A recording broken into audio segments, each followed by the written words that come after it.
All right, welcome everyone to Monday Night Conscious Community Class with me, Matthew Brownstein, and with special guest Dani Fox. I'll introduce Dani in just a moment. So let me welcome everybody to these classes. We started these again because of COVID-19, but I've been doing them on and off since about 2012. And we've done some really nice spiritually based classes. They're all posted on YouTube. I'm going to make a quick announcement. I have recently launched officially what I call the Anahata meditation system. If you're on our mailing list, most of you should have received that. Excuse me. So next Sunday night at 7 p.m., I'll be taking everybody through that course. I believe Dani is going to be there, is an attendee for that. And then our next hypnotherapy training does start June the 24th in Tampa with Dani, and in Santa Barbara, where I think Dani used to live as well. But I'm in Santa Barbara, or California anyway, and I'll be doing class out there over the summer. So let me welcome everybody. Let me welcome Dani Fox. The camera may have frozen, but we'll manage. I'm going to read to you Dani's bio, more or less, before we start. So first thing she said, she's a mom. She's also done a lot of great corporate work, AT&T, Sony, IBM, Disney, and John F. Kennedy Center for the Performing Arts. She's trained with Tony Robbins and Chloe, I don't know how to say her last name, Madness. Yeah, close enough. She's also a guest instructor at Nova Southeastern University and East West College of Natural Medicine. She's a clinical, transpersonal, interpersonal hypnotherapist through our school, licensed NLP practitioner, trained directly with Richard Bandler. She's a certified coach through Tony Robbins and others, certified coach at the Coaching Training Alliance, certified Tiny Habits coach, Tiny Habits Academy. She is a lead instructor of our school at the Tampa location, as well as, of course, the supervisor and examiner there. And I believe, Dani, you're also going through a pretty significant postgraduate study right now, on top of a master's degree you already have. I just can't be busy enough. No. Every time I check her, look at her website, there's another thing on there. So thank you, Dani, for being my guest tonight. I wonder, I guess I can do the talking points. We didn't plan any of this at all. I love your story about, I don't really know all of it. I just remember about, it was something like the school saved your life. You know, that there was the before and the after. So I wonder if you can talk to people just about wherever you want to start, really, but your story, what got you into hypnotherapy, into the school, where it led you to now, and then we'll nitpick everything from before and after. Sure, for sure. Yeah, I do say that to everybody. I tell all the students that, and welcome everybody. Thanks for coming. I'm glad you're here, and thank you, Matthew, for this opportunity. I'm so grateful, and I'm glad to see your face. You did. So yeah, I do say that. The school saved my life. This work saved my life, absolutely. I was bulimic from the time I was 6 until, till I found the school. I would carry that label with me. And I didn't really know what being bulimic was. I just knew I had this behavior that I couldn't control. I couldn't get my hands around. I couldn't get my any treatment that really could make a shift in the behavior. And so I tried all the traditional routes, counseling, medication, 3 nights on the psych ward that turned into 4, and nothing shifted the behavior. And then 4 sessions and it was done. And really meeting that little part of me that was running that behavior because of how it saw the world through my eyes was a place inside me that nobody ever could reach and nothing could ever connect to, even though I was very conscious that another compartmentalized version of me was driving this behavior. I could never talk to it. And so it was when I found this work and found the school that I really unpacked what I call was search and rescue for Dani, little Dani. And we found her and we saved her life. And I'm certain, without a doubt, that I would be stuck in the same machine that I was in before had I not found this work. Had I not gone through school, I would be stuck. I would really be stuck. And so I'm beyond grateful. And it's when I finished, I said, I have a responsibility to help other people figure out and take part in a model that's completely different than what they're used to. And so that's my joy. That's my pleasure, is, you know, giving it back now and helping turn on those light bulbs to the students and also my clients and anybody who listens. Yeah, it's beautiful. So those were, just so I was clear, those were 4 hypnotherapy sessions, only 4, and resolved a lifetime of bulimia. Correct. That's That is pretty absolutely, powerful. And then, of course, you went through the training. And what was it like after when you launched your private practice? yeah. So I'm not gonna lie, people, I was scared. I will never forget. I came up to Matthew and I'm like, I don't think I can do this. He's like, just watch my fingers. No, he didn't do that. But I'm sorry about Danny's I mean, and he was freezing. very supportive. And what? I'm You're freezing up. freezing a bit, but we're okay. So no, he didn't really do that, but he was very kind and compassionate and understanding. And he helped me work through a lot of those issues that I was feeling in my fear about launching my practice. And so, the challenge for me was coming from a corporate world and how do I just step out and do this? And I have to say, I didn't have a lot of faith in myself. I had to clear those blocks, absolutely had to clear those blocks with hypnotherapy. And then when I made the step, I stepped out and I did it. It was right there. Path was there. And I remember thinking, gosh, if I knew it was going to be that easy, I would have just done it a year and a half ago. So I Mhm. stalled, but that was really because I had a lot of blocks I had to clear about my own belief in myself. Yeah, and now, how long has it been? You graduated around 2012 or so? 2013. So I'm 2000? in, Mhm. yeah. Mhm. Yeah, and last I checked, I know COVID probably has affected things, but I'm going to talk to you about all that. You are on a waiting list. Last time I checked, like 2, 3, 4 months out or something. Right. And I relocated from Bradenton at the worst time ever. But it was a blessing in disguise because I was 15 clients a week, which is what I wanted, and booked 3 months in advance. You couldn't get a seat in the chair. And I was resisting the online model completely. I didn't want to see people or work with people online. And I relocated my practice. I'm happy to say people are starting to get back into the comfort level of seeing this as more than just personal development work. They're seeing it as a necessity to heal where they are so they can move forward. So my client load is starting to ramp up again, and I'm fully online, something I never would have imagined several months ago, but I'm grateful for this crisis for pushing me into that zone. Yeah, So go ahead. go ahead. Thank Yeah. you. I was say it's really worth talking about. It wasn't going to be my first topic, major topic for you, but it's obviously the elephant in the room, right? We're all dealing with COVID. It's affected our school. Like, school's still really solid. We're bringing people through the training, but bringing people in for practical hours obviously is an issue to bring people in a room, and it relates to bringing people into offices. You just can't sit down with a client, at least right now, the way you used to. So I started opening up to more online sessions too, and I feel the limitation. Yet you can do it, and we're adapting to do it. So what if you can talk to us about what those sessions have been like? Because even when COVID passes, I imagine, I'm buying stock in Zoom. I mean, Zoom is, like the way to go now. I think there's going to be a lot more online hypnotherapy anyway because of this. Because, like you said, we're being forced to do sessions online and learning how to adapt our techniques. So I wonder if you can just speak to that. For sure, absolutely. What I hear you say is no. Okay, so the biggest thing I realize is that the more rapport you have, the less technique you need. Mm-hmm. And so when I'm in that space and holding space for a client, and we've really warmed up the relationship, when they close their eyes, it's the same thing. So really getting them over that idea that I'm out of sight, out of mind, this has less quality or less value was part of a block I had to clear, but then also communicate that to my client.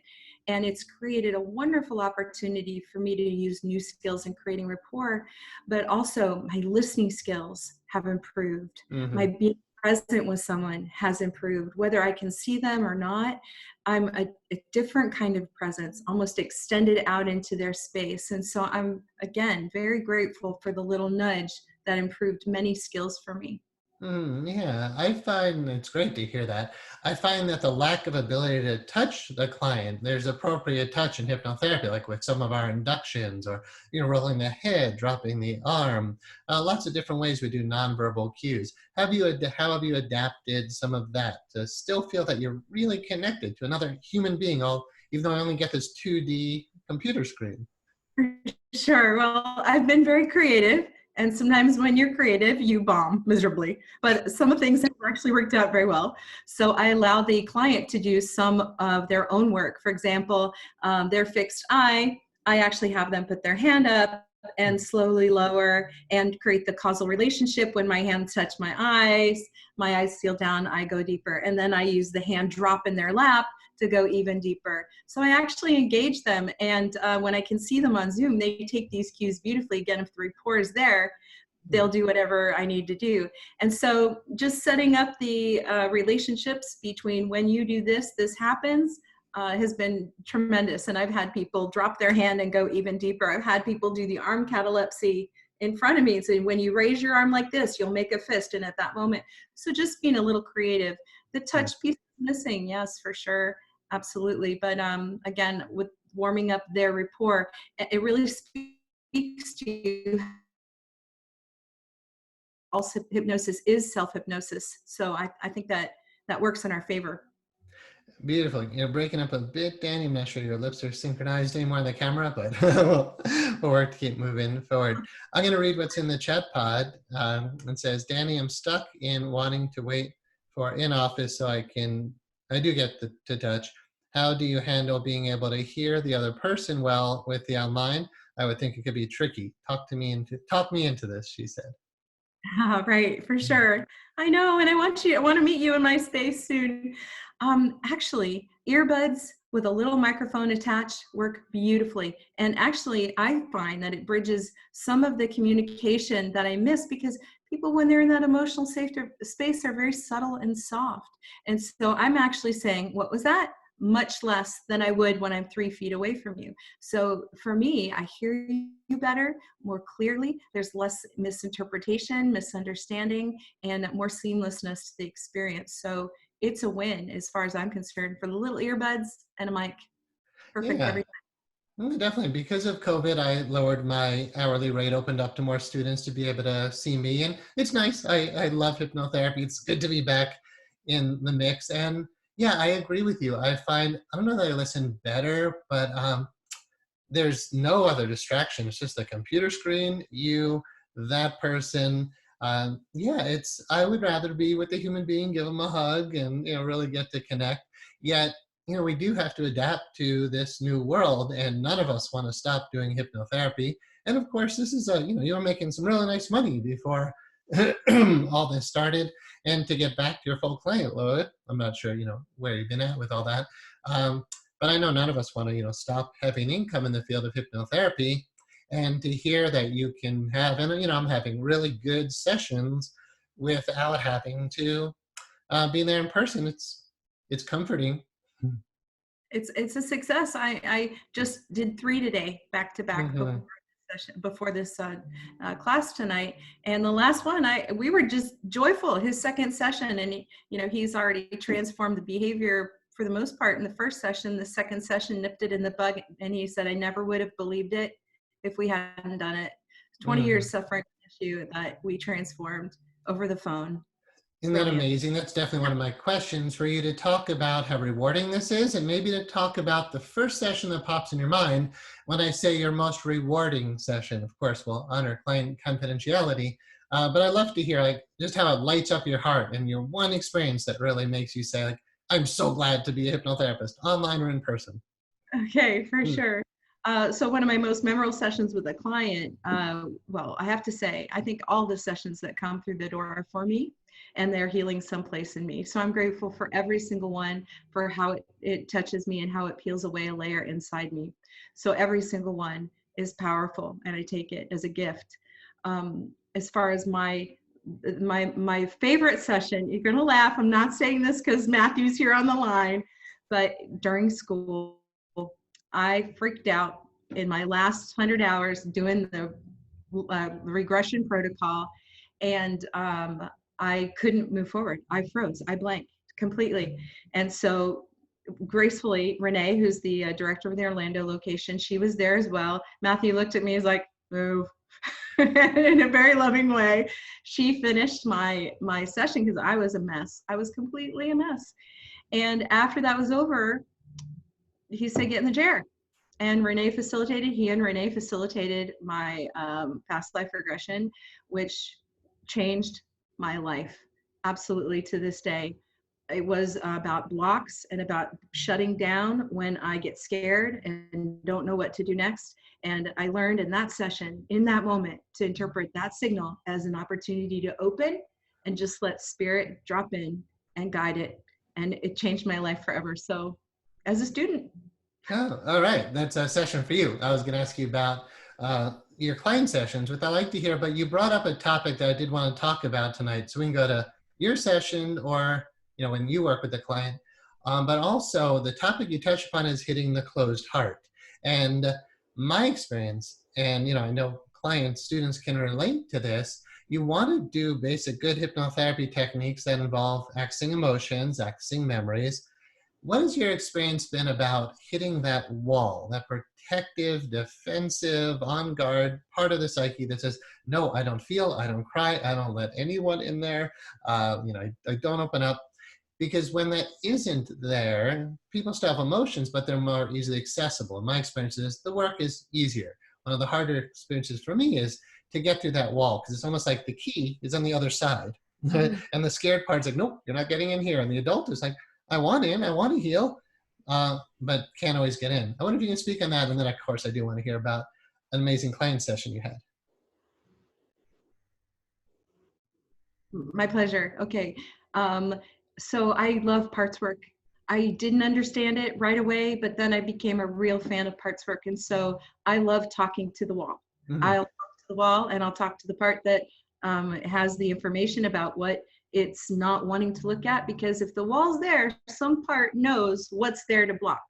So I talk to the part that knows what's there, and we kind of do it in a dissociated way, and really frame it up as part, what's your job? What's your role? Why do you do that? How do you do this? What do you want best most for the client, and so on. So parts work, absolutely. And getting around that wall. However, I did catalog once in one of your videos about 12 ways you can get around a wall. And I'm grateful for that, because I feel very lucky to have all of that flexibility in my back pocket if that first attempt to talk to the wall doesn't succeed. I got a lot of other skills. Yeah. What would you say to thank you? What would you say to somebody who is struggling with that, who's trying to break through, as far as not losing hope and persevering? Because I know when a client wants to start the work, they see the videos or they hear about the breakthroughs, they know, they intuit, they have this ability to get free. And then that wall can take time. It's not always just, we talk to the part, we ask it to open, it goes away. It can take sometimes weeks, or I've worked with clients for months, and they're persevering enough to realize that one layer has to go before we can really transform what's in there. What would you say to somebody who is, in that place? And what's it like when the wall finally comes down, we clear the blocks in there? Is it worth the price of admission and the perseverance for that? For sure, absolutely. And so my go-to phrase is, this behavior didn't appear overnight. It doesn't always resolve overnight. There are those one session wonders, but we're looking at the little lotus blossom here, and you can't rush the blossom. It's going to unravel and unfold. I don't like the onion analogy. So lotus blossom, it's going to unfold, and we can't rush it, because we know that every petal unfolds in the right time, and it allows us access to the next layer and the next layer and the next layer.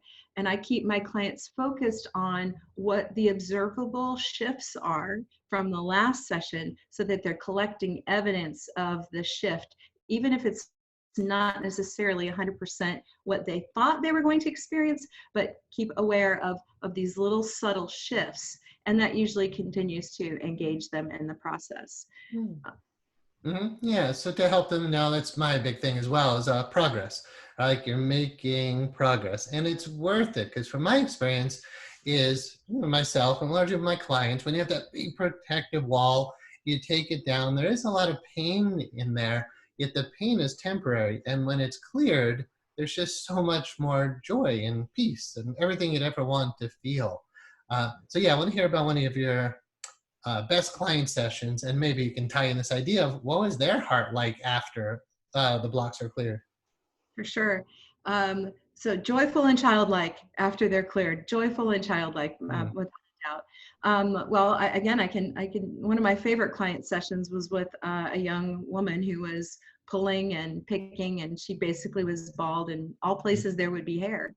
And when she realized the root of the behavior, and she realized the beliefs that were pinned to it and the ways of seeing the world and the emotions engaged. When she let that go, just the sigh of relief on her body, it was like all aspects of her just said, I'm done. And she knew she was done. She had that knowing of, I know I'm done. Mm. I know I'm done. And so that's one of the most rewarding sessions I had. Again, coming from the bulimic point of view, having also been a cutter and a puller, I felt very strongly for her. I was very excited about what she went through, and it was all over her, and her life changed tremendously. And the relationship she had changed tremendously as a result. It's beautiful. So the behavior modification there, right? So she's doing something, she can't stop. There's part of her inside is obviously not okay, trying to find some way to feel better. So I hear the behavior clearly stopped. Can you speak to what happened internally? Maybe you don't remember exact specifics, maybe just more generally. What happens inside when something down in the heart isn't doing that old thing it used to do anymore? Not just the action, but the pain that was there. Yeah, so the original felt sense shifts, and there's an expansiveness and a joy that is often undescribable, and their vocabulary is missing for it. And so they'll use these words like rainbow unicorn dance party. I have no words for what this is.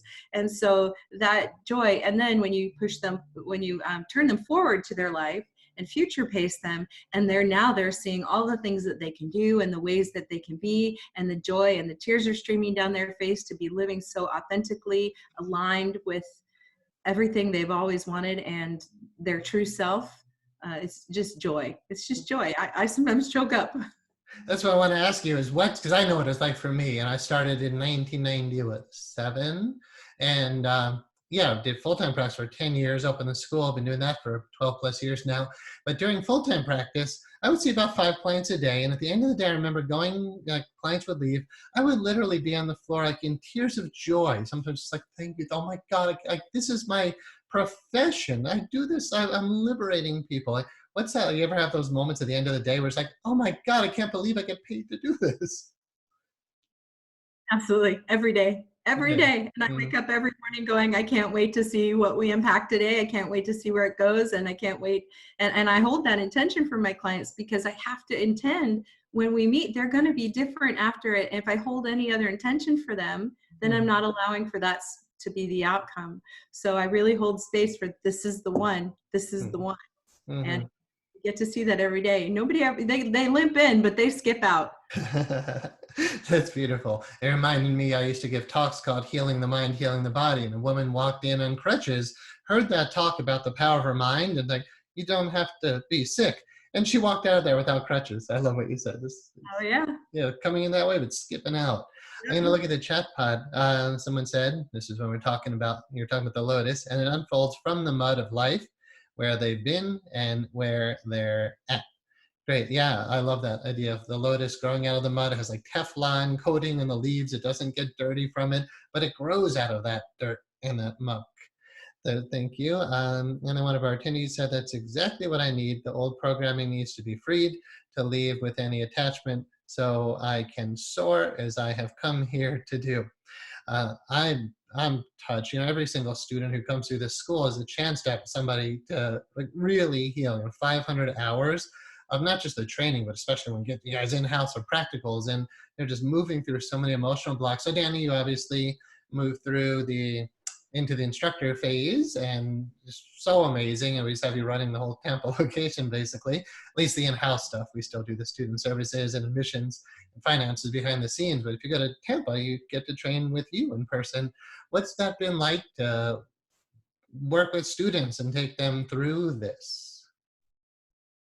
Oh my gosh, I don't have a word for it. I Mm. really don't have a word for it. It is absolutely my joy. Every closing circle I cry because I'm so grateful to be able to do this work. But to see them start as these fledgling birds and to watch them branch out and fly, and to see those transformations as we go through the process and see the light bulbs and the clicking, and to watch them unpack this content better than I did. It's a score, to to watch them do this stuff in the school, in the training, is amazing. But that's the intention. I've got to turn out people who are better than this than I was when I started, right? That's what we Mhm. want to do. Absolutely. It's beautiful. Thank you, Dani. I see one thing in the chat pod, and I have other things I want to talk to you about. I feel that there are lots of positives to virtual hypnotherapy. I have some clients that love having sessions in their personal space with the comfort of having someone there, but not really. It's so fascinating. I didn't expect that. I sure hope it's going to turn out to be an incredible blessing for us to take hypnotherapy more and more online. I don't want to feel like the old dinosaur who, is stuck in his ways, because interpersonal hypnotherapy is all about that connection. Oh, and by the way, next week's class with me, next week's? Yeah, it should be. Yeah, next week's class is what is interpersonal hypnotherapy. We'll go very deep into all of those components. On that notion, Dani, we're at Institute of Interpersonal Hypnotherapy. Can you speak to that word? What does that mean to you at this stage of the growth? Because to me, the quick story on that, I was in meditation one night and I was asking my higher wisdom, what is hypnotherapy? Like, what is the real essence of it? I'm like, is it transpersonal? It's about bringing people to spirit, right? Like opening them to who they truly are. And the answer was like, yes, and it's interpersonal. And that unfolded this entire path for me. I wrote a book on it. We changed the name of the school to it. Our association is called that. I don't think everybody really grasps, which is my responsibility, just why we use that term. It's more than just putting a new name to the same hypnotherapy. And I think you were part of the school as that name was evolving, coming into place. You were at the conferences where I would talk about this is different than what a lot of people are doing. I'd love to hear your take on why we use that word or what it means to you. Okay, for sure. Thank you. Mm. So there's a lot of connotations for what interpersonal means. And I think for the average client, how it relates that is, if it's just you at home with Netflix, you got no problems, right? But when we start having to venture out in our world and interact with people and manage our needs and get our needs met, we have an interpersonal relationship. And that is influenced very much by the interpersonal relationships shaped from our childhood. Absolutely. So we resolve those models and those dynamics, and it changes how we interact with people today. In a nutshell, that's how I say it. And then there's also just this, by and through knowing myself better, I show up better for you, and we show up better in this collective consciousness. So it is interpersonal, you, me, and other people in the world, but I also believe it's a larger vision for shaping that collective consciousness as a group. So I'm not just doing work on me. By and through this work, I am changing you. So Mm. a couple different shades of that. Yeah, that was beautiful. And we can talk about it next week. I'll talk about it for like 2 hours about why that word's so important. So yes, the relationship with others, the relationship with your client, so it's their relationship with the world. And I also heard you acknowledge the relationship of what's going on in the subconscious mind, right? That our memories are filled with stories about relationships. And so many hypnotherapy trainings, and ours was always about find the memory, find the memory, find the memory. Now, let's say, memory deals with a mom or dad. So let's say it was dad who really hurt the child. There might be thousands of memories with dad, like you're encountering him every single day.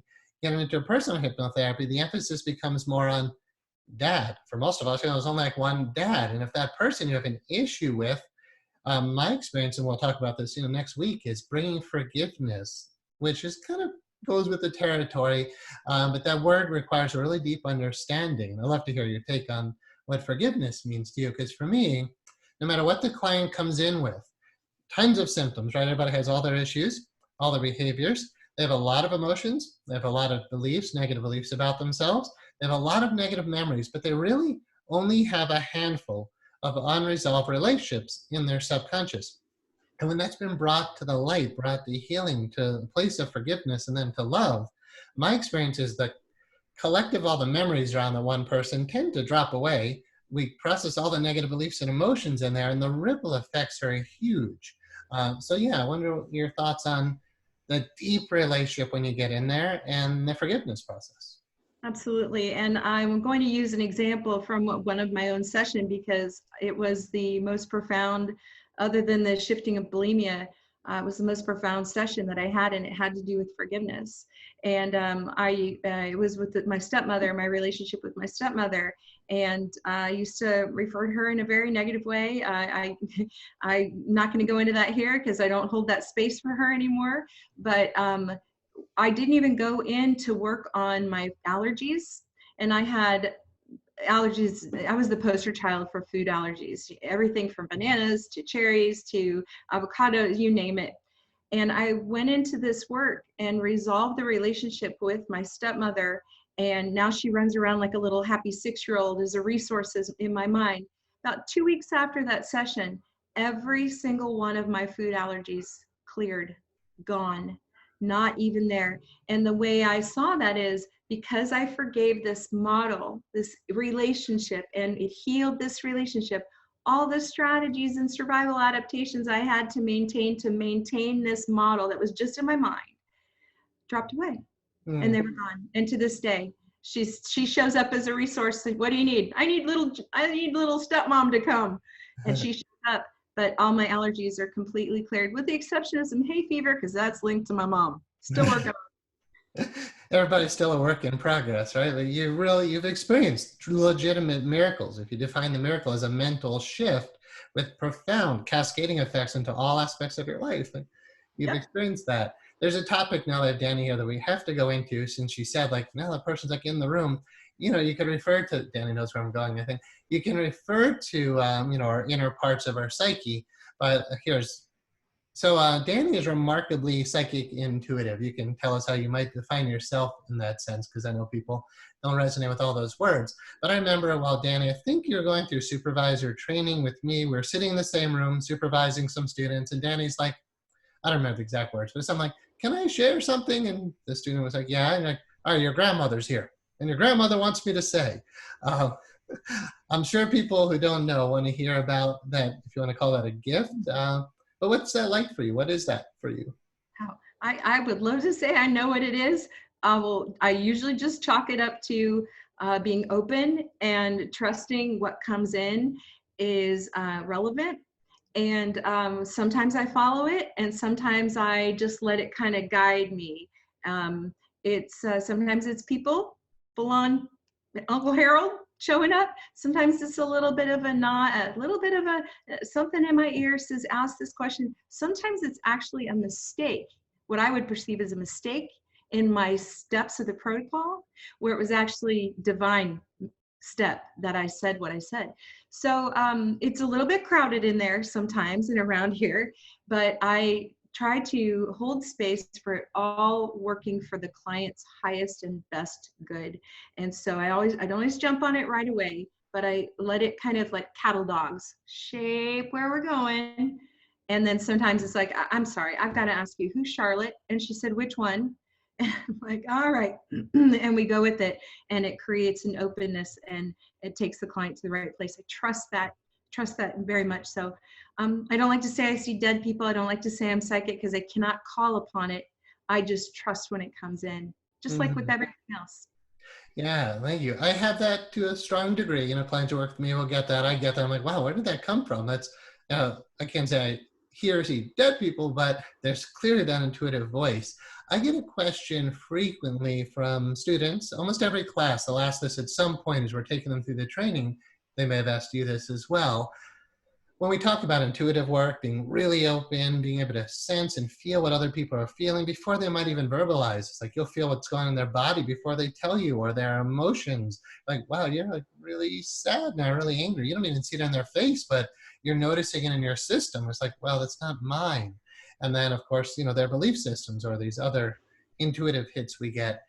The question that I get from students is, how do you be that open and deal with people's pain and their stuff? And, sometimes some really negative, dark energy, and yet you don't want to be closed. I have my answers to this, yet I'd love to hear yours, because you're clearly sitting there open with your clients, and yet you have to go home and be a functional person at the end of the day and not get sick. Absolutely. And I did have that period of time where I was not managing it well at all. And my body, people's pain was jumping into my body. They're like, great shift, Dani, we had a great session. I'm like, yeah, but my knee, right? Because Mhm. the pain had jumped their body into mine.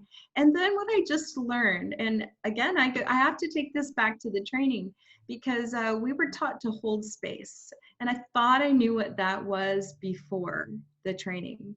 And then I realized that holding space isn't as active as I thought it needed to be.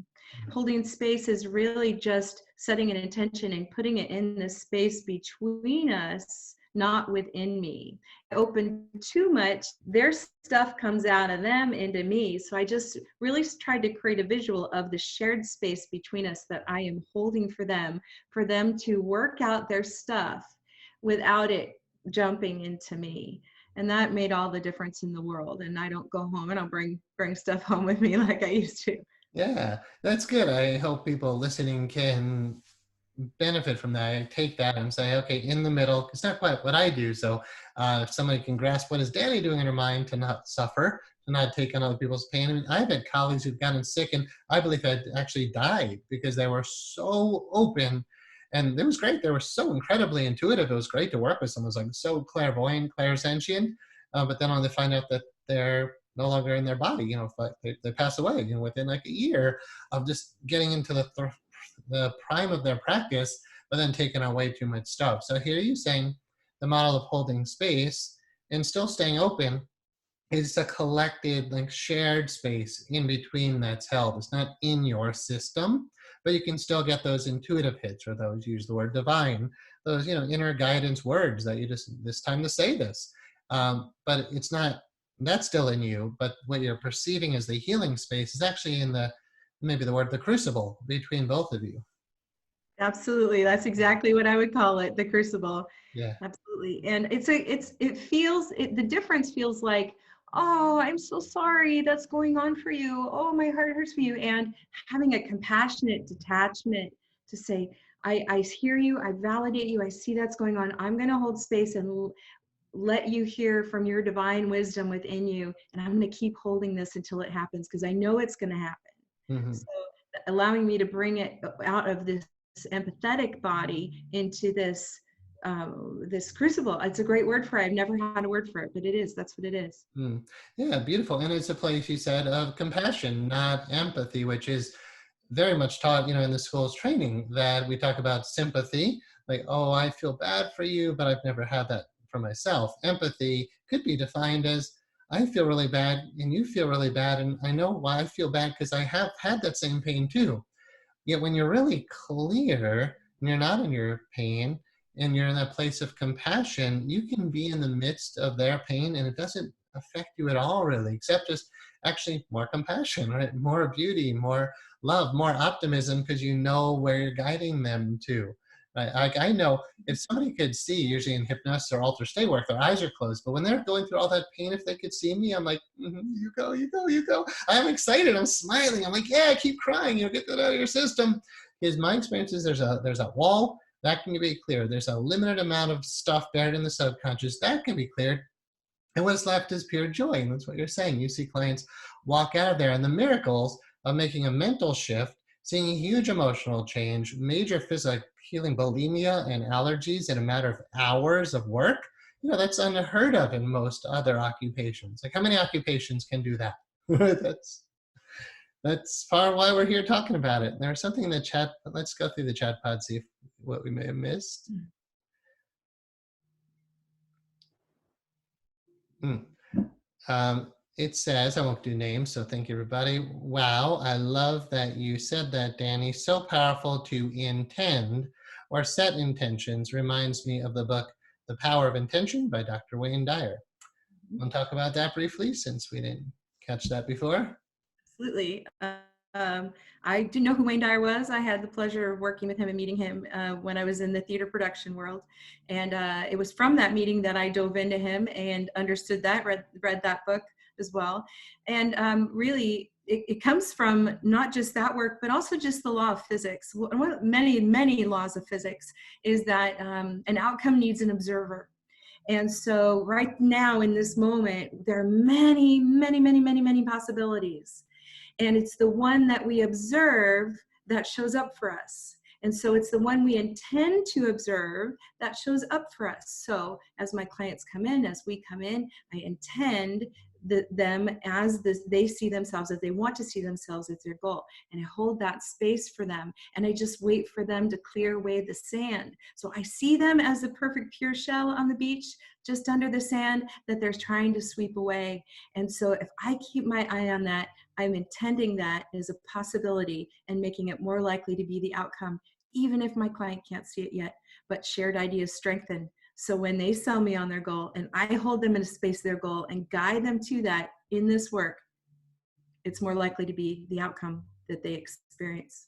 Nice. And I love hearing you talking about that because, people get into this for a profession. They want to make money doing this. And you're one of our very successful graduates. We've shared your website with, Dani Fox Hypnosis, by the way, DaniFoxHypnosis.com. So we've critiqued your website and some of the marketing classes in the school to say, all right, here's a very successful graduate. What she's doing. What is she doing? And the thing I heard that I'm not sure everybody gets based on this intention idea is you're truly in it to help people. So if you say, I want 15 clients per week, you probably did the math. You know how much money that can make you. And I've done quite well, like your new car and new home and all this. Like, it's great. But it's really because of who you are. And I think a lot of people in this don't quite get the importance of investing in yourself, right? Of being the product. Like Dani Fox is the product of Dani Fox Hypnosis. And I hope as people are listening, like you as a role model, saying, what is she doing inside that makes her so successful? It's not just a great website and good professional photography and professional dress. It's where your heart comes from. I know for me, like I'll go do a public lecture, I might get 100 people in a room, and I'll walk away with 10 clients. And I believe the biggest factor there that I want everybody who's listening, who's in the school training or whatnot to grasp is the people come to a hypnotherapist for you. I always teach, market yourself. Don't just have some fancy like widget hypnosis. Dani Fox Hypnosis, that's your domain name, and you're the product.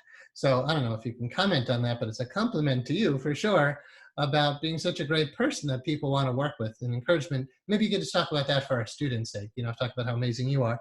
But like about branding yourself, why you're so important in the equation. Absolutely. Because you are the brand and you have to move through as if you are the brand. And so everything has to speak with that level of integrity. And so my website is aligned with me personally, as is my service. And so when the more I work on myself, the more aligned I am, the more the website reflects that, and the more people are attracted to that. I truly walk the walk. Truly walk the walk. And that means many of the people on this call, including Matthew, have been under this hood to help me align. And that is what is articulated through my site. And so it's very personal. I'm not scared to be vulnerable about what I share, about my story, about what this process involves. I think the more your client understands about what they're going to get when they get and work with you, the more rapport you have, the less technique you need. My site is designed to gain rapport. And what I notice from my site, and thank you for the wonderful comments and the critique, is that people will stalk me online for a while. I have tracking. I can see who's visiting. People will visit my site 10, 15 times before they finally click. Now, if you were to ask the regular SEO marketer, he would be saying I'm failing because I'm not converting in the first click. But I am okay with that because I want them to get to know me and trust me and like me. I'll tell you, first conversation with most people is like, I feel like I know you. And that's what I'm trying to convey. More rapport you have, less technique you need. And I'm also dispelling many of their objections up front so that when they get to me, they feel like what they have experienced in the virtual aspect of my site is what they see from me and hear from me. Yeah, I've seen just how important that is too, right? That I've had people, I would do, a lot of advertising. They'll see me in multiple places. And like, well, I felt like God was leading me to you. I'm like, yeah, and I advertise a lot. But but I know, as they're seeing like, wow, this person looks like they're trustworthy. I really have their credentials. I could see them going back to your site 10, 15 times. And all right, I just got to do it. And that thing that is motivating them inside to heal, finally realize, this again is interpersonal hypnotherapy, the importance of a relationship in healing. A part of me sincerely believes we don't heal outside of relationship. Even if you have a shift alone on the meditation cushion, it probably had to do with the shift in the way you're perceiving a relationship. So yeah, again, the importance of you as the facilitator. Beautiful. I'm going to see what else is in the chat pod. Do you think that current situation will make people to move away from opening office and working more from home? I'm going to comment on that, but Dani, you first. Oh, okay, for sure. Work from home, absolutely. I think it's going to move us in that direction to work, let's call it work remote. Because when you start, say, working from home, you get into the casual mindset sometimes of being home and doing this work. And so it's really important, if you do work remotely in your home, show up, dress up, clean up, be presentable, be prepared, not sweatpants and messy bun just because they can't see you. So bring that professionalism with you. So I do think that this is moving us into a wave of more of that. And then if that is the case for you, set aside a space that's dedicated to do the work so that you can not only create a visual and a physical anchor for bringing that part of compartmentalized part of you forward, but you're also being a best service to your clients in that compartmentalized version of yourself. You know, just hang out on your patio or over here, bring your best self. So I think that's a wonderful thing, and I think it's a positive thing. You'd asked me this 3 months ago when I was in Bradenton, 15 clients deep, 3 months. I would have said, nah, no reason for me to go online. What? But I've just told you the wonderful things that have come from being online is holding space in a different way, listening in a different way, and reaching people all over the world. And what better great way? They realize there are no local barriers to healing. That's brilliant. It's beautiful. So I hope that you're encouraged. You're encouraged. No, thank you for your response to that. Yeah, I have lots of thoughts. I want to hear more from you tonight. Yet I do want to say, yeah, I resisted taking the school online. I'm like, no way, you can't do it. You have to learn hypnotherapy in-house. And then eventually 70% of our training is online, and it's better. You can learn in the comfort of your home. You can watch the videos over and over if you need to go back and repeat. When you're in a physical classroom, you hear it, and if you didn't get in your notes, it's gone. But to be able to go back and rewatch over and over again. So I've learned actually 70% and maybe even a little bit more of our school is online. And then for the sessions, I believe some of our training is going to have to adapt to teach people how to do sessions online. Yet my other response to this is, for everybody who's listening, you know, in this profession, don't let go of your private office. What Dani's talking about and what I experienced for so many years is so rewarding to actually go to an office, see clients, come home. So, you know, I think a combination of both, like we do in the school. We're a hybrid, 70% online, 30% in-house. And then, you know, we might adjust some of that because of COVID. We're licensed by the Department of Education, so we can't just make radical changes like that, but we'll work with the Department of Education and say, all right, you know, there's a greater call for more online learning and online therapy, hypnotherapy, and that's great. But I'm definitely going to always encourage that, especially in the field of hypnotherapy. Dan, I know you've been around the block now with other associations, other hypnotherapists or hypnotists, and there's some pretty low quality stuff out there, if I say so myself.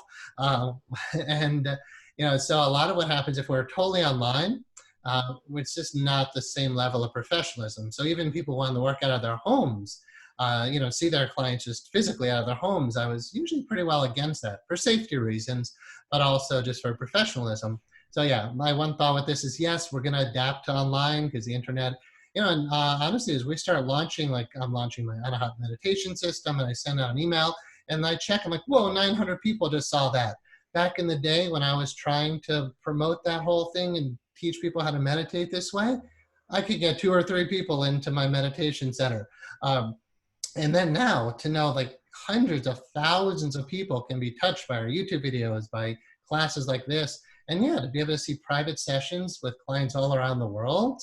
Yeah, we didn't have that 20 years ago. That wasn't even a possibility. So yeah, I'm glad we're doing it. All right. I don't know how to segue there, so let's just go to the next thing in the chat pod.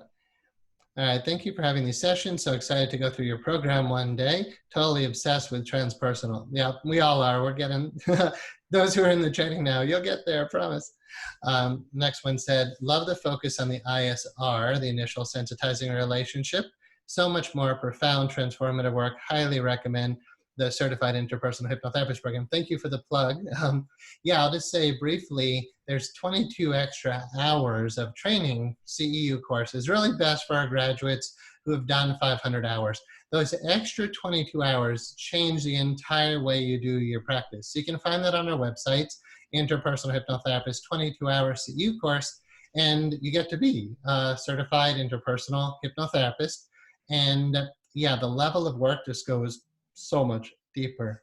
So anything else you want to say about that, Dani? Yes, absolutely. Students ask this question all the time.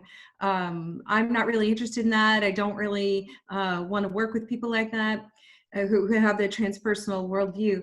And I think it's really important to go through the training. One, you get additional reinforcement as you move through those extra 100 hours. And you see things that you would never have seen any other way, didn't know were possible. And your clients are coming in with a certain worldview. And you don't have to share that worldview to be able to hold space for them and shift them using the tools that you learn. So I really think it speaks to being able to serve people on a greater, more expanded level.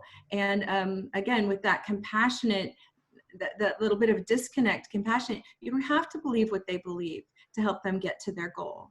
So it would behoove you to at least be aware of what some people believe when they do come in, because that's leverage, that's resource. You align them with that version of themselves, and all of a sudden, a lot of their beliefs and their ways of being drop off. If they remember that they're an infinite spark, a spark of the universe, there is no limited universe, so there is no limited you. That becomes incredible leverage that you can have in your back pocket as another tool. Yeah, thank you. So you're talking about our last 100 hours, the transpersonal section. So we have the 22-hour for interpersonal. Yet I know what you mean, that people will be going through our training like, I don't know if I want to, most people really who go through this school are very into transpersonal. But, you get some people for sure and totally respect that. They're like, I don't know if I'm into that. And I have the same response. Like, you might not be, but your client might be. So the day your client goes back to a past life and you're not trained in that because you don't believe in it, but your client does, your client's subconscious mind does, it's important to have that. And then you have like the entity phenomena, the alien phenomena. To not have training in that be such a waste. And then I believe, I think like what you're saying is that spark, however you want to describe that, it's there. Like in our schools training, we have, core transformation. And it brings people to a state where you say, how do you feel? You go, love or peace, bliss, joy, oneness, God. And anybody can go there. So to me, like to know that's inside of us, but to not be open to transpersonal topics, yeah, I totally respect that. Yet a lot of the people, once they graduate, they're like, oh, I think I better go through that training. I wasn't ready for it. Most people are, but some people, I wasn't ready for it now. But man, I'm so glad I did. Not just so you can handle what might come up in a client, but I would just say there's so much more inside of who we are that not everybody knows about yet. And I apologize. Were you asking me about interpersonal? Because I might have had a little glitch there and thought you were talking about transpersonal, so I apologize. Yeah, I got us back on the same page, so we're good. Yeah, I was asking about interpersonal, actually. Okay, I apologize. My screen hung up a little bit, so I heard personal. I thought you said transpersonal, Okay. so I'm sorry. But as for the interpersonal, oh my gosh, the interpersonal piece changed my life for sure, because that was the ability to transform this relationship. And when you change the relationship, you change the way of seeing not just yourself, the world, other people, which changes the strategies for how you live, which are your behaviors and your symptoms. And so absolutely incredibly valuable. I was fortunate enough to have that rolled out at the conference for me, but the online information that I have seen is excellent and absolutely worth investing in, because it really opens up people from this whole idea of this event messed me up for life to these relationships need healing. Mm-hmm. Yeah, beautiful. Thank you. Good, good. Let's see what else we've got. It's wonderful to hear. I totally believe in being open. I think that was from when we were talking about being open. That was very beneficial. Thank you for sharing, someone said. Let's see. Is there any I think the question, not sure how to read what's there. Is there any reduction in the effect of sessions we should be aware of? Oh, probably just doing online sessions. Is there a reduction in the transformation? What do you think, Dani? No, no. Hmm. I think if you hold that expectation, you might experience that reality. It is part of what I had to clear personally in moving into online work. And I think a couple people in this room have been under the hood to help me fix that one. And that was important for me because I was creating a belief that it was going to be harder, a belief that they wouldn't find value with it, a belief that they weren't going to make the shift, that there was something about this medium they would find less effective. Nope, not at all. Hmm. At So it goes back to setting that intention of what you think the outcome is going to be. And I intend, no matter what medium, it's going to be a success and they're going to get what they need. Yeah, thank you. I can certainly tweak a little of that in my own head. It's like, oh, I so like the in office, being with another person, like our conference. Right now, saying like, I'm not doing it online. We're gonna get together as real people in a room because it's so special and magical, and it is. So I don't think we should ever let that go. Yet to be able to balance both. Many of you know I lived at a Zen monastery, and I remember there was a workshop they had, or there was a discussion or something. I wasn't really part of it, that's why I don't remember. They were talking about us earlier. It was like this was like 1996. They were saying, would the Buddha use the internet? Would he use a computer to promote the Dharma, to teach the Buddha Dharma, the Buddhist teachings? And my thing was, look, computers are ridiculous. If you want to see a picture of a tree, go outside and look at a tree, not on a computer screen. And I left that and attend the talk for that workshop. I was like 23 years old. So I wish I was a little more humble and listened to what others had to say. Um, but my take was, I was like, no, and I resisted getting a computer, and I resisted getting an email, and then I resisted putting the school online. And I guess the whole resisting, change is not beneficial. So I can see the benefit of us having the intention that no, these sessions are going to heal everybody we work with, and we can reach a lot more people because of it. And at the same time, keep your office and there's either way, there's a challenge. Maybe you can set the intention different about that, but it's a business, right? So you have to get clients either online or in-house. And I believe the mental muscle, I'm sure Dani can speak to this, of getting out there. You do a lot of networking, you do public lectures, you lead classes. Let's actually talk about that. One of my questions for you is what are some tips, tips for graduates? How do you build a successful practice? And we now have where we can advertise online for online sessions, never physically meet the person. And then, of course, I'm sure hoping our graduates and you, of course, once it's safe, can see people in-house. So mostly how about some tips for building a successful practice online or in-house? Oh, absolutely. Hmm. Building a successful practice online or otherwise in your office. Yeah, you have to get out and you got to do your work. You have to do your work. Clear your stuff because whatever is in the way is might be a barrier for you. And the saying is that you can't take a client any place you're not willing to go. And so do your own work, clear your own stuff. And that way you can walk the walk. It can be that authentic you, which is what attracts people. It doesn't mean you have to have all your stuff cleared. It just means that you've got to be able to start walking the walk because you can't convince them and sell them. You've got to pace them towards wanting to do this work. And that's going to come from a lot of your stories. It's going to come from your vulnerability and your heart. So people need to see that. So for the online aspect of that, get yourself out there, get yourself on Facebook, get yourself on Instagram, get yourself on Zoom, Vimeo, any of the outlets that will give you some visibility. Just be yourself. The more rapport you have, the less technique you need. If you're likable, people will say, hey, I think they have something really important to say. If you've ever noticed my blog posts, I rarely write a technical blog post about hypnosis. Matthew will tell you, I just sent him a link to a blog post I wrote the other day called Conversations with a Tree. And the reason I am comfortable posting that is because it's my personality. It's me. It's who I am. And if people think it's weird and wacky and silly, then that's okay. But I'm putting myself out there as me because I know that is what's attracting clients. So whether you're online or in person in your office, just be your authentic self, do your own work, set your intention, and that will come right back to you. As far as getting out in the community, you got to go meet people. And so I'll tell you a little tip that I had. I used to have a name tag that says, hi, I'm a hypnotherapist. And I would forget to take it off when I went into Publix or when I went into a grocery store.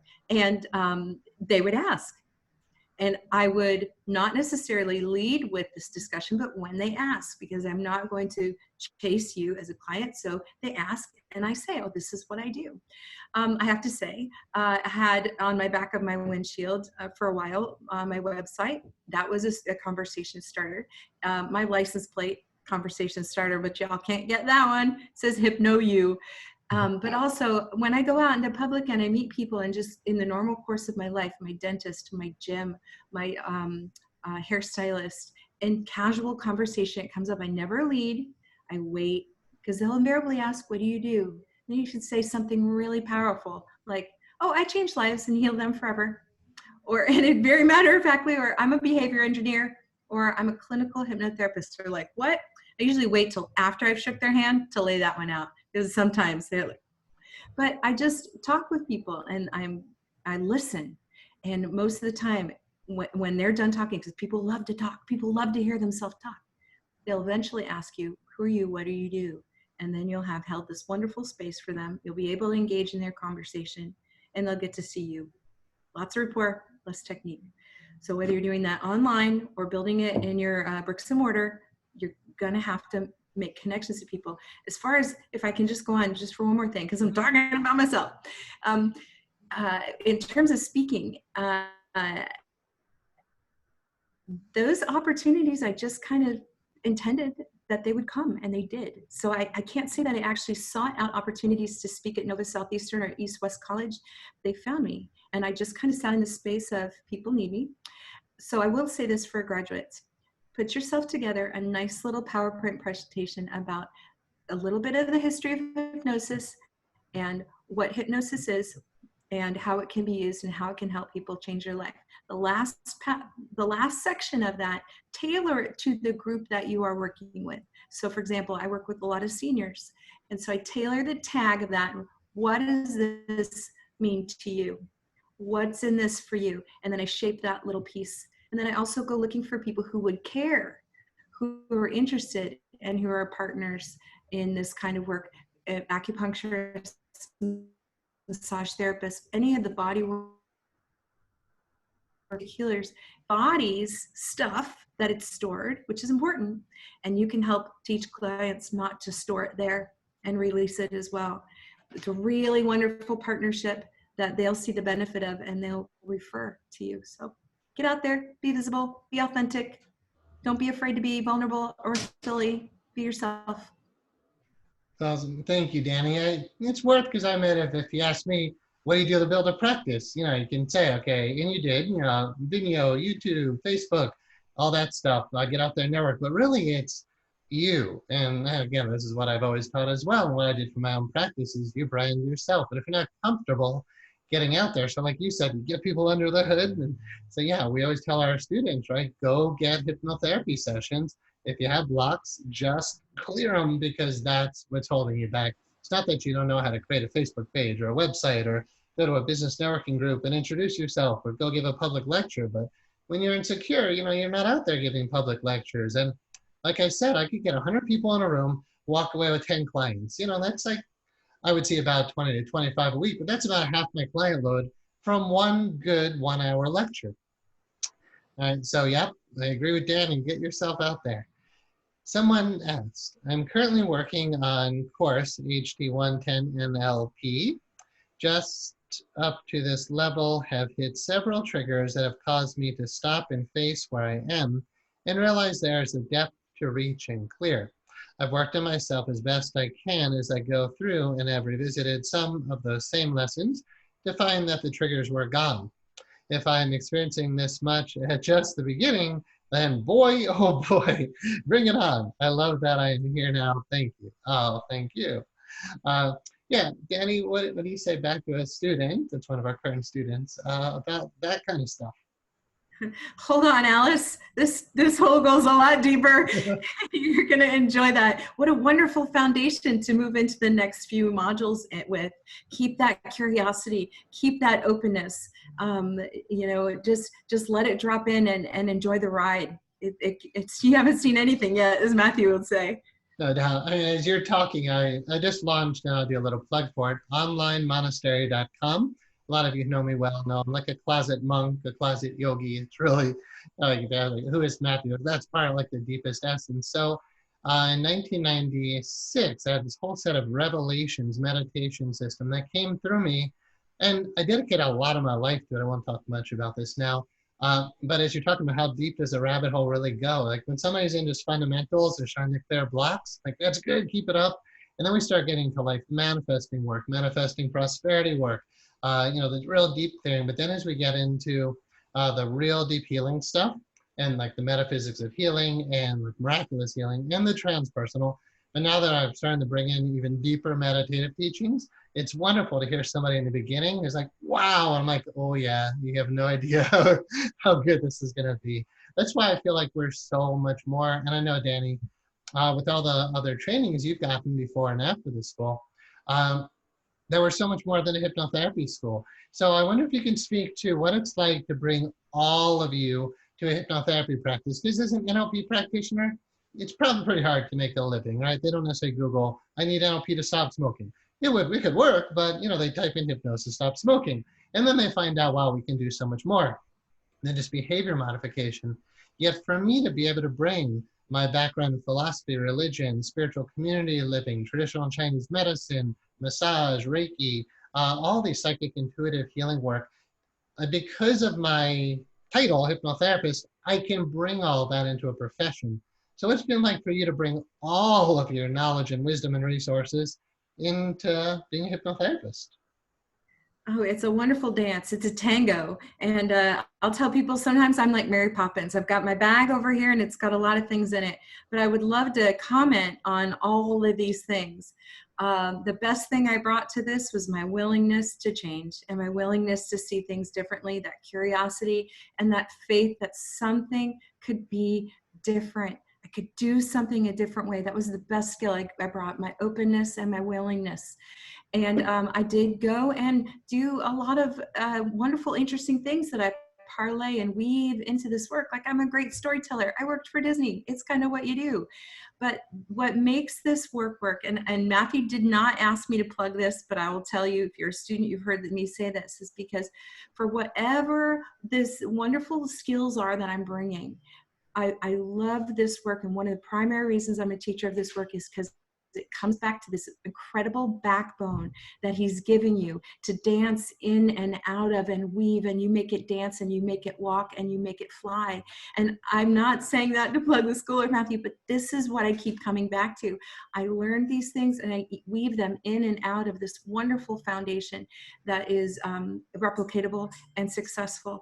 And so for me, I'm like Mary Poppins. I start with the structure, which is the protocol. I say, I could use this here, dip in there, pull it out, and trust that this is the right thing to do. And it always goes to the right place. And you'll know I adhere to my protocol. I'll come back and make sure I hit these points because it works. And it's very well aligned with the teaching of Course of Miracles, which if you don't know anything about, you might want to dive into. It's beautifully woven shift and deconstruction of where people are so you can reconstruct where they're going to. It's beautiful.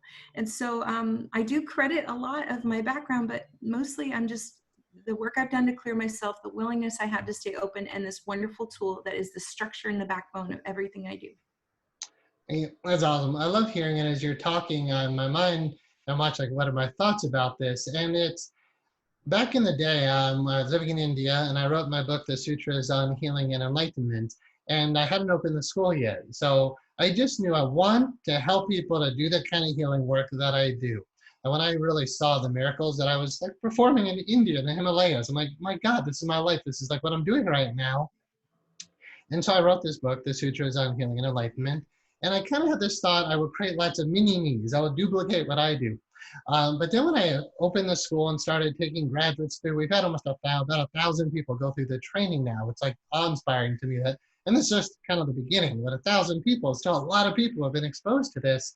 But what I've learned is they don't become mini-me's, they become awesome thems. It's like looking at Dani, it's like, yeah, you got the backbone, the structure of what I brought to the school, but then you take all of who you are, and I believe what's happening in each hypnotherapist's office, I can't say better than happens in my office, because like my office, or online, is its own amazing flavor. But then like working with Dani, you get your own amazing flavor. Like nobody can be me, nobody can be you, which is actually why the branding and marketing yourself is so important, because nobody can compete with you. Right? You only need 15 clients a week to make a really good living, and there are billions of people on the planet. You need 15. They're going to be 15 who are clearly drawn to you because of who you are and because of everything you bring to the table. So like you said, when class started, one of your credentials is your mom, right? And it's like every mom or dad who's here now has something to bring to their clients. And you got background in corporate America that's helped you to market yourself and get yourself out there. I just feel like we've had people who've gone through our training because we're a state licensed school. Our degrees or diplomas are legitimate state licensed diplomas. And I've had people go through the school who didn't even graduate high school. And they're like, this is the first diploma that I've ever gotten. And when I set that up with Department of Education, they said, can you bring people through who don't have a high school diploma? I'm like, I'm not going to define who can be a healer. I'm not going to define, I'm not going to limit somebody to go out there and heal the world and have a great profession. So I love seeing people like yourself, so many of our students who just get to be fully them.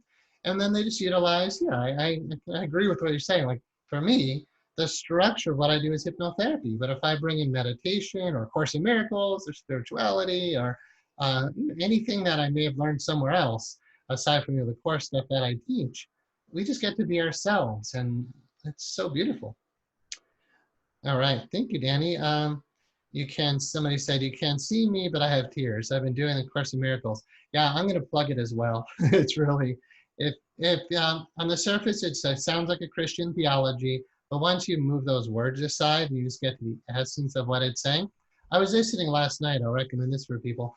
The Psychotherapy Manual. It's a supplement to A Course in Miracles. And what it means by psychotherapy is just healing, transforming the mind. And it says anybody can do that. It's not strictly just a profession.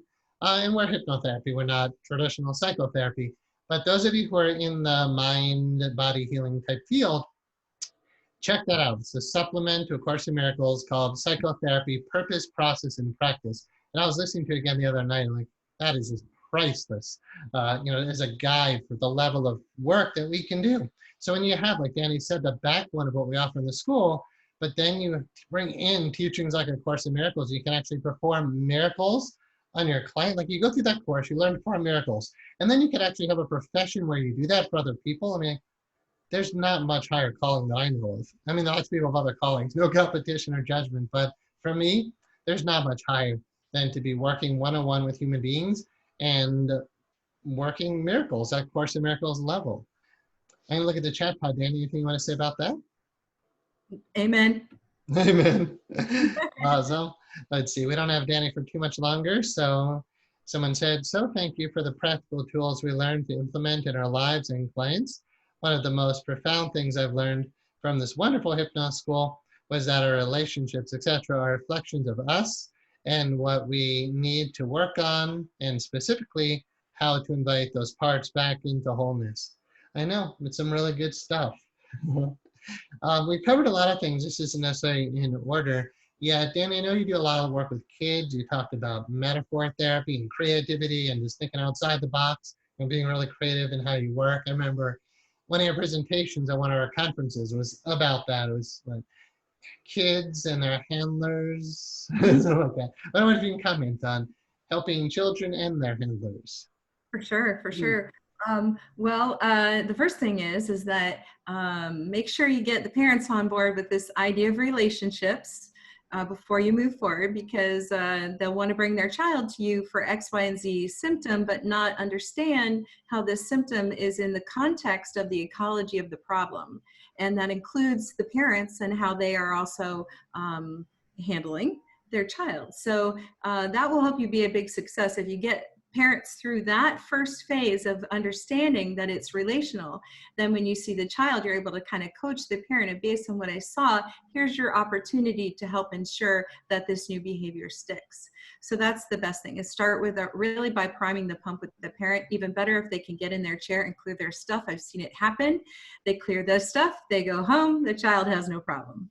Because sometimes they're bringing you the child for their issue with their own problem, or the parent's issue with the child's behavior. Those are two very different things. We can't make someone do what they don't want to do. There's no amount of hypnosis that's going to make this child meet this parent's expectation. You got to clear the parent stuff first. So being able to discern what you're actually working with here. And, the other bigger challenge is that you get parents who bring their child to you after they've tried everything else. So you have a child who believes they're broken because they've been through all of these pieces and nothing's worked. So you have an awareness of how do I repair this idea that they're not broken despite all of these other failed attempts. And there's an opportunity to get really right in there and create some dynamic proof, evidence that this stuff is real, a la responsiveness exercises and things like that, that gets their imagination, that can really switch that quite easily and quickly. Mm-hmm. Yeah, I relate to, I had a whole bunch of thoughts there. I think my hesitation is I know we're getting towards time. I want to open up the questions, so I'm not going to say what I was going to say. Let me read what's here. For Matthew, but thank you, Dani, for what you said. For Matthew and Dani, what would you say is the biggest myth, conceptions that clients bring up? I imagine that's myths about hypnosis, but maybe even myths about, like you were saying, because I had a lot of them say about it, myths about their ability to heal. Like when somebody feels, I've been really broken, that was one of my thoughts. Like I've had so many clients who have come to me and they've tried everything else, doctors, chiropractors, psychologists, psychiatrists, medications, and that stuff works, like everything works sometimes. But when that stuff didn't work, they start to feel, but I've done everything I can heal. And then I'm like, so I would say, because that question is for both of us, one of the biggest myths is that a person can heal because they've tried everything else. But the one thing you didn't necessarily try was getting to your subconscious mind where the problem is. And talk therapy doesn't necessarily do that. And if it touches upon it, like, well, I talked about my dad. Yeah, but you didn't do what we do in hypnotherapy. So I think one of the biggest myths is that healing is difficult because you've done so much work before. And of course, there's the myths about, so I would say, so that's a huge myth, is that a person can't heal because they've tried so many other things. Yeah, I would say if you haven't worked with me, maybe work with my graduates, but like if you haven't worked with, but either way, if you haven't worked with me, then you haven't worked with me. If you don't work with Dani, like you didn't get a chance for her to do what she does. So bringing the past in, I think is, a huge block to the work. And the biggest myth I see are the control fallacies. When somebody says, oh, you're a hypnotist, or you're going to make me cluck like a chicken, or you're going to take control of me, they get scared. And we just dispel those myths right away, showing that we're really here to help you. We really care. I have no part of me that would ever want to manipulate you for my own selfish reasons. And once they catch that, wow, this person's really coming from the right space, they don't even, like Dani said, the rapport helps you to eliminate so many techniques. They just, in rapport, there's trust. And like, wow, like you can trust Dani. I know you can trust me. I know when I say I'm here to help you, I mean it. And when the client gets that, it just melts those fears much quicker than having to dispel every myth. So yeah, Dani? Yeah, for sure. I'll give you two of my best little quips for when people give me what I believe are the most common misconceptions. Is the first is that I can't be hypnotized. I'm pretty sure I can't be hypnotized. And now we know that the definition of hypnosis, according to the school, is a natural yet altered state of consciousness where, right, the critical factor is bypassed. We have direct access to the subconscious mind. We know it's about direct suggestion, communication with that subconscious mind. So the simple thing I do is say, have you ever been in love? And most people will be like, well, of course. A natural yet altered state where, how else do you avoid all those? How else do you ignore all those red flags? It's that conscious mind is off to the side. Communication with the subconscious mind is open. It's an emotional response that you're having when you're falling in love. And most people get a chuckle out of that.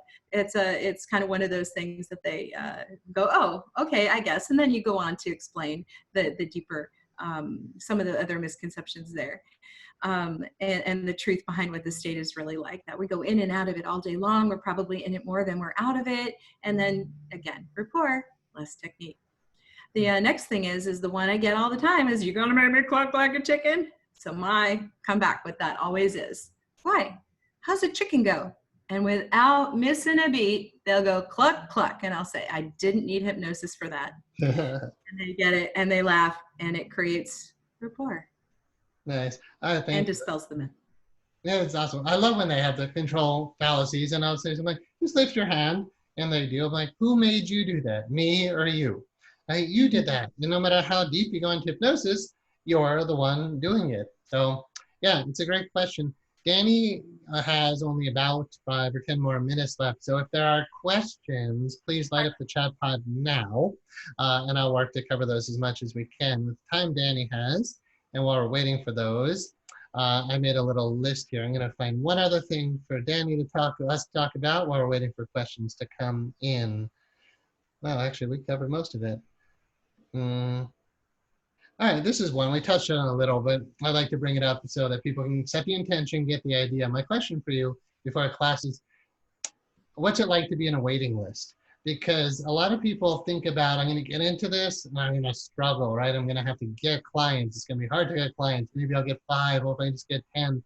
But so you're like 15 is what you wanted. It's Renee, our Orlando director, does that too. It's like 15.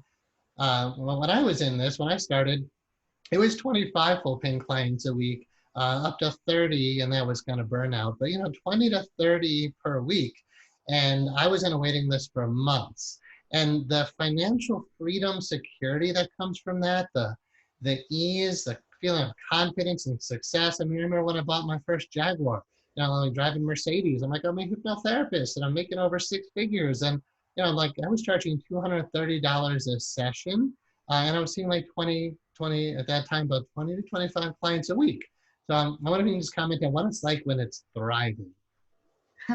It's exciting. It's exciting. There's a lot of relief there because you look out over the time horizon and say, all right, I'm not hand to mouth.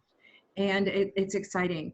There's some extra responsibility there because you want to make sure you're care and feeding the people who are not going to be able to see you for a couple weeks.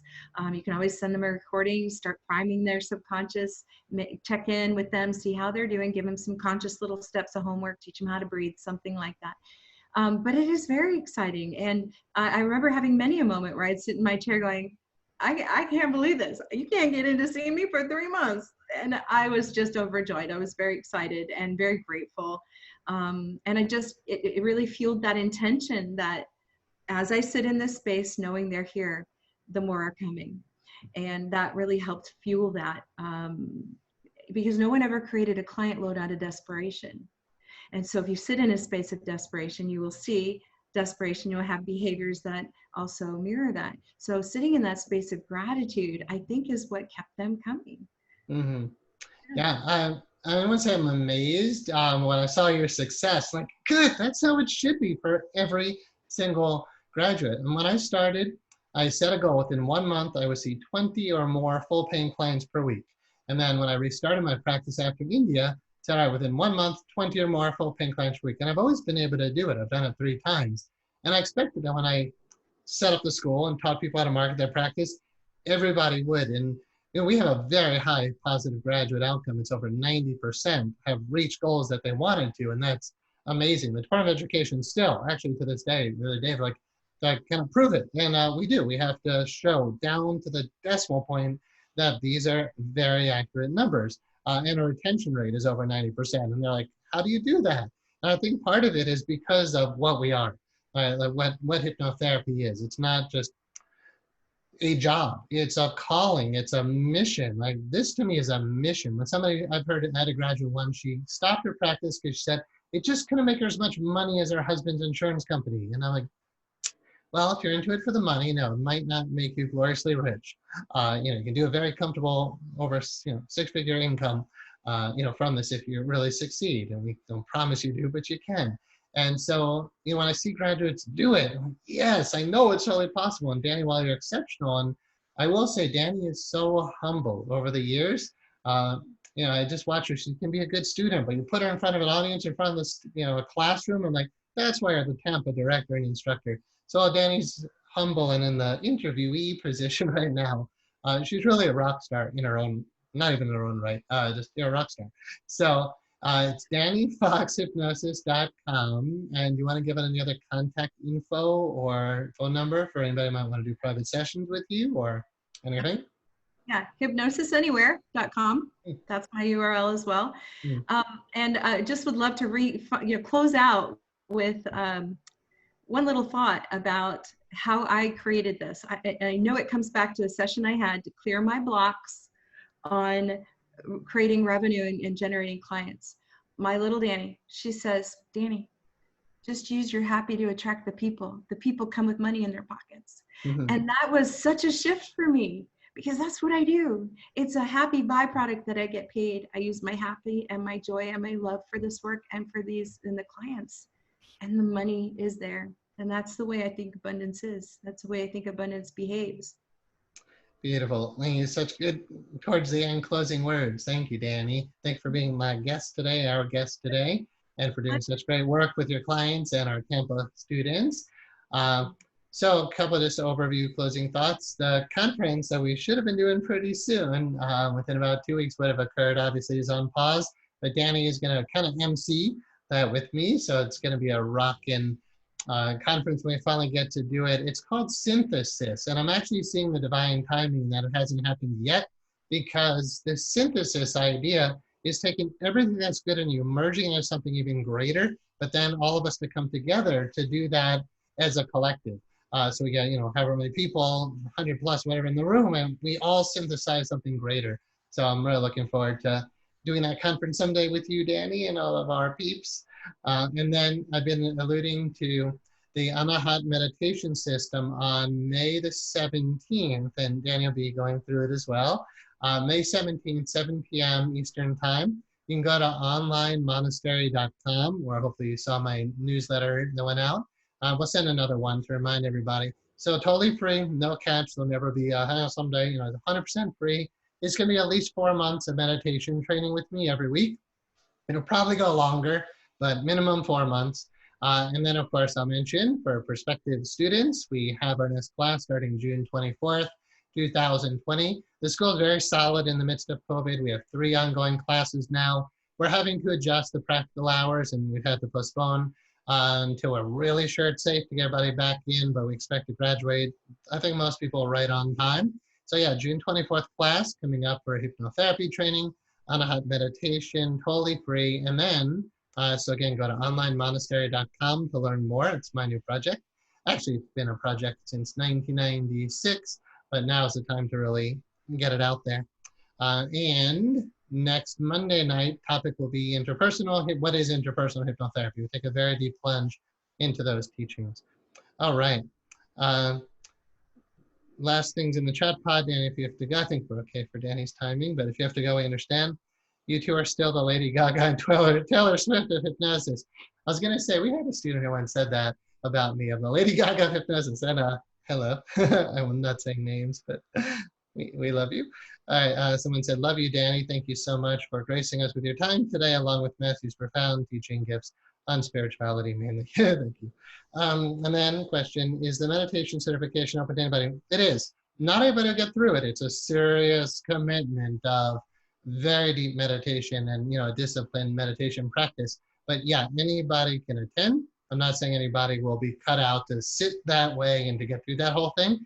But if you're really interested in like monastic Zen level meditation training, but so much more. The Anahata system is, I'm not going to go into it now, Dani has to go, but I hope everybody will show up. I'm going to blow your mind with what this stuff is. And the science that's backing it is just off the charts. When it first all came to me, like, wow, what is this stuff? And is it real? And it was so hard to research. Now, my God, like the information that's come out over the past 20 years, I'm not the only one who's infused with those kind of teachings.